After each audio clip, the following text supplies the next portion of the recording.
Assalamualaikum warahmatullahi wabarakatuh.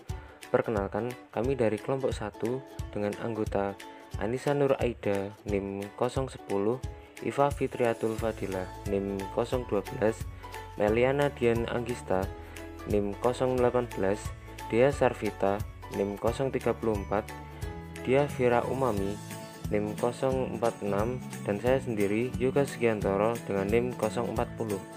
Di sini kami akan membawakan materi dengan judul Pandangan Ekonomi dari Kaum Fisiokratis. Kaum merkantilis menganggap sumber kekayaan suatu negara adalah perdagangan luar negeri. Berbeda dengan itu, kaum fisiokrat menganggap bahwa sumber kekayaan yang senyata-nyatanya adalah sumber daya alam.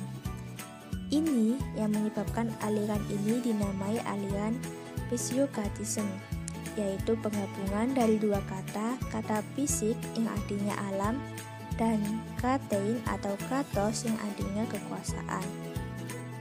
Yang berarti mereka yang percaya pada hukum alam atau believers in the rule of nature. Kaum fisiokrat percaya bahwa alam diciptakan oleh Tuhan penuh keselarasan dan keharmonisan. Hukum alam yang penuh dengan keselarasan dan keharmonisan ini berlaku kapan saja, di mana saja, dan dalam situasi apapun, atau bersifat kosmopolit. Kaum fisiokrat percaya bahwa alam diciptakan Tuhan penuh keselarasan dan keharmonisan. Kaum fisiokrat percaya bahwa sistem perekonomian juga mirip dengan alam yang penuh harmonis tersebut. Dengan demikian, setiap tindakan manusia dalam memenuhi kebutuhan masing-masing juga akan selaras dengan kemakmuran masyarakat banyak. Menurut mereka, kebebasan sangat penting karena dengan kebebasan, mereka dapat melakukan yang terbaik bagi dirinya masing-masing. Tokoh utama aliran fisiokrat adalah Francis Quesnay yang lahir pada tahun 1694 dan meninggal pada tahun 1774. Quesnay memiliki profesi awal sebagai dokter dan sangat ahli dalam ilmu bedah. Di kemudian hari, ia diangkat sebagai anggota Académie des Sciences, sebuah lembaga ilmiah yang memiliki wibawa sangat tinggi pada masa itu di Perancis. Sejak saat itu, ia mulai mencurahkan perhatiannya pada masalah-masalah ekonomi. Buku Quesnay yang berjudul Tableau Économique adalah usaha pertama pembuatan model matematika terhadap seluruh aspek ekonomi dan menunjukkan bagaimana sesungguhnya hubungan antar bagian ekonomi tersebut. Kaum fisiokratis membagi masyarakat dalam 4 golongan yang tertuang pada tableau ekonomik, yaitu A. Kelas masyarakat produktif atau classes produktif, B. Kelas tuan tanah atau classes des propriétaires, C. Kelas yang tidak produktif atau steril terdiri dari saudagar dan pengrajin, classes steril atau classes stipendial, D. Kelas masyarakat buruh atau labor yang menerima upah dan gaji tenaganya, atau industriawan dan classes pasif. Kelas produktif atau la classes produktif terdiri dari petani, peladang, dan mereka yang banyak bergerak pada bidang pertambangan. Bagi kaum fisiokrat, mereka inilah yang sesungguhnya pahlawan kemakmuran, bukan kaum saudagar yang justru dikategorikan ke dalam kelas steril yang tidak produktif. Walau para petani sangat berjasa, pada era merkantilisme justru mereka digenjot. Mereka diharuskan membayar pajak yang tinggi dan dikenai pungutan-pungutan liar. Quesnay melihat hal ini sebagai bahaya laten. Kaum petani yang tidak puas hati akan melawan kaum saudagar yang lebih banyak diuntungkan. Bagi Quesnay, hukum ekonomi yang berkesesuaian dengan hukum alam ini menjadikan alam, dalam hal ini tanah, sebagai satu-satunya sumber kemakmuran rakyat, termasuk pula di dalamnya kegiatan pertanian, peternakan, dan pertambangan. Kelas tuan tanah dianggapnya sebagai penghisap belaka sebab memperoleh hasil tidak melalui kerja. Kegiatan industri hanya mengubah bentuk atau sifat barang. Kegiatan perdagangan pun dianggap tidak produktif. Hal ini karena ia melihat para pedagang hanya memindahkan barang dari satu tempat ke tempat lain. Karena kaum petani yang paling produktif dari keempat golongan tersebut, Quesnay menganjurkan agar kebijaksanaan yang diambil oleh pemerintah harus ditujukan terutama untuk meningkatkan taraf kehidupan para petani. Bukan sebaliknya, memberikan hak-hak khusus pada pemilik tanah dan para saudagar seperti yang selama ini dimaknai di bawah pemerintahan yang menganggungkan merkantilisme. Dasar pandangan di atas, kaum merkantilis yang menganggap bahwa sumber utama kemakmuran negara adalah dari surplus yang diperoleh dari perdagangan luar negeri, dianggap sebagai pandangan yang keliru oleh kaum fisiokrat. Kaum fisiokrat juga mengkritik kaum merkantilis yang menciptakan berbagai regulasi perdagangan ketika yang seharusnya dibebaskan dari kontrol. Kaum merkantilis dituduh telah membuat barang-barang menjadi lebih mahal dengan menetapkan pajak yang tinggi. Dibandingkan dengan pemikiran-pemikiran ekonomi yang sudah disebutkan terdahulu, pemikiran Quesnay lebih maju. Pola dan garis pemikiran yang dikemukakan olehnya sudah tersusun dalam suatu kerangka dasar analisis tertentu mengenai gejala-gejala, peristiwa, dan masalah ekonomi yang dihadapi oleh masyarakat. Apa yang diprediksikan Quesnay ternyata menjadi kenyataan dengan meletusnya revolusi Prancis pada akhir abad 18. Untuk memperbaiki keadaan, kaum fisiokrat meminta agar aktivitas ekonomi tidak perlu diatur oleh pemerintah. Mereka juga meminta agar monopoli dan kemudahan-kemudahan pada sekelompok orang dihapuskan dan sekat-sekat perdagangan dibuka. Pandangan inilah yang kemudian diadopsi oleh Adam Smith yang dikenal sebagai penggagas pergerakan bebas berdasarkan prinsip laissez-faire, laissez-passer. Kaum fisiokrat percaya bahwa sistem perekonomian juga mirip dengan alam yang penuh harmoni. Dengan demikian, setiap tindakan manusia dalam memenuhi kebutuhannya masing-masing juga akan selaras dengan kemakmuran masyarakat banyak. Beri manusia kebebasan dan biarkan mereka melakukan yang terbaik bagi dirinya masing-masing. Pemerintah tidak perlu campur tangan dan alam akan mengatur. Semua pihak akan senang dan juga bahagia. Inilah yang menjadi cikal bakal doktrin laissez-faire, laissez-passer, yang artinya biarkan semua terjadi, biarkan semua berlalu. Kemudian dikembangkan oleh Adam Smith dalam konsep perekonomian bebas. Tanpa adanya intervensi atau campur tangan dari pemerintah, maka semua tindakan manusia akan berjalan secara harmonis, otomatis, dan bersifat self-regulating.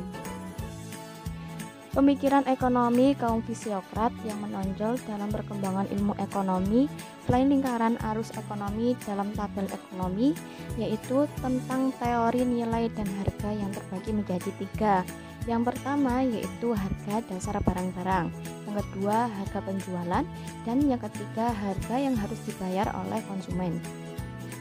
Teori uang yang dikemukakannya adalah sebagai tabir uang atau money is value dan perlunya pengenaan pajak untuk kepentingan ekonomi. Tokoh-tokoh aliran fisiokrat yang pertama yaitu Francois Quesnay, lahir di Nîmes, Paris, Prancis pada tanggal 2 Juni 1694 dan meninggal pada tanggal 16 Desember 1774 di Versailles. Quesnay merupakan seorang ekonom Prancis dan pemimpin intelektual fisiokrat. Quesnay meyakini bahwa seluruh kegiatan manusia harus harmoni dengan alam.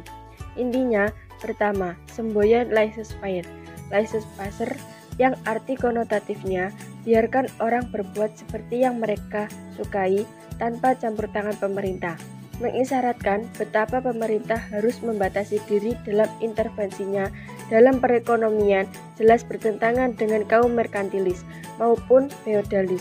Kedua, tekanan pada sektor pertanian yang produktif memungkinkan terjadinya surplus atau produk neto di atas nilai sumber daya yang digunakan. Ketiga, pemilik tanah harus dibebani pajak, yaitu dalam bentuk satu macam pajak. Sekalipun perekonomian Prancis tidak menjadi lebih baik, namun fisiokrat telah memberikan sumbangan yang bermakna bagi perkembangan ilmu ekonomi, terutama dalam semboyan laissez-faire.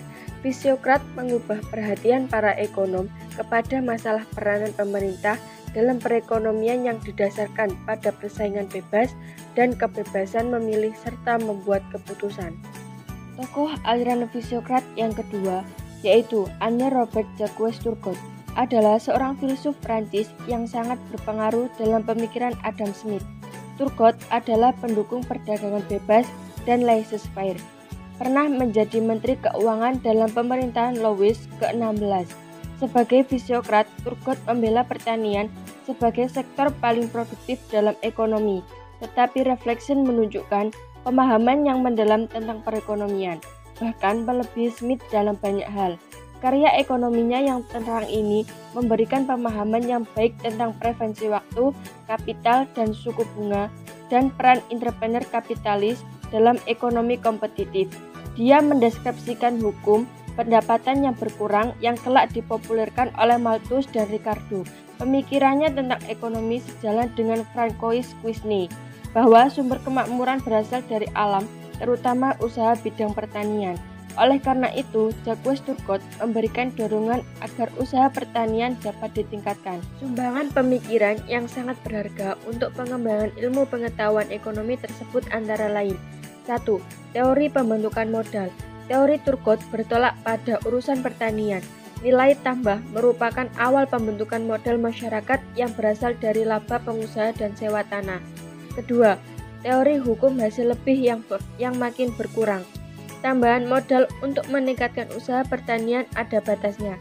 Menurut pengamatan Turgot, jika sebidang tanah terus-menerus ditambahkan modal, mulai titik tertentu akan memperoleh hasil yang semakin berkurang. Gejala tersebut kemudian dirumuskan menjadi the law of diminishing returns, atau hukum hasil lebih yang semakin berkurang. Relevansi pemikiran fisiokrat dengan ekonomi modern. Kata laissez-faire sendiri berasal dari bahasa Prancis yang bisa diartikan biarkan semua terjadi. Teori itu menganggap bahwa semakin kecil intervensi pemerintah di kegiatan ekonomi, maka semakin mumpuni pula kegiatan bisnis masyarakat. Nah, oleh karenanya asas laissez-faire ini sering dianggap akar utama dari teori ekonomi kapitalisme bebas. Mereka yang percaya dengan teori ini menganggap bahwa kompetisi antar manusia di bidang bisnis adalah hal yang alami, sehingga peraturan yang efektif untuk menata kegiatan ekonomi masyarakat seharusnya adalah tidak ada peraturan sama sekali. Justru, menurut mereka, intervensi pemerintah malah akan membuat kegiatan bisnis tidak karuan. Makanya, penganut teori laissez-faire adalah mereka yang menolak kehadiran produk hukum demi mengatur jalannya ekonomi, misalnya seperti undang-undang, peraturan pemerintah, hingga peraturan presiden yang mengatur upah minimum, perpajakan, hingga perdagangan. Meskipun doktrin ini bikin situasi Prancis amburadul, ternyata konsep laissez-faire benar-benar diterjemahkan menjadi sebuah praktik ekonomi di kemudian hari. Hanya saja lokasinya bukan di Prancis lagi, melainkan di Inggris.